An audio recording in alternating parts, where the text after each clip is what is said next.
Martin Hyde.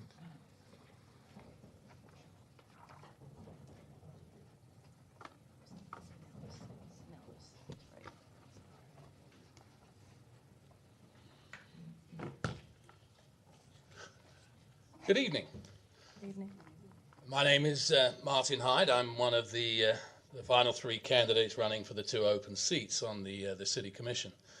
We had that nice lady just tell us that 46% of Americans don't have $400, and I agree, that's a terrible thing.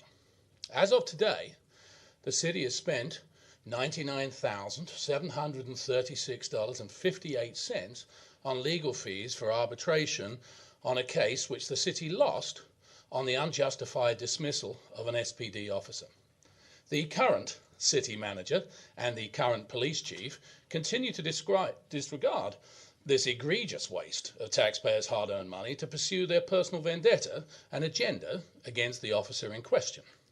It is time for the Commission to put a stop to this, as the court has already ruled that the officer must be reinstated.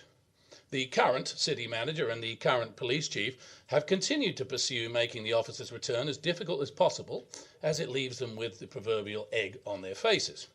Personal pridefulness is one thing, on one's own time and money, but quite another on the taxpayers of the city.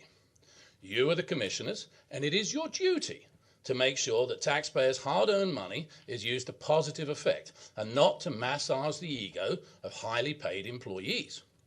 This officer needs to be reinstated per the court's ruling and no more legal fees wasted. It might also be a good time to focus on the fender bender on Marco Island on November the 9th last, in which our current chief of police was involved. According to TripAdvisor, Marco Island is 130.3 miles from Sarasota, which far exceeds the 45-mile radius that other SPD officers are allowed to use city vehicles within.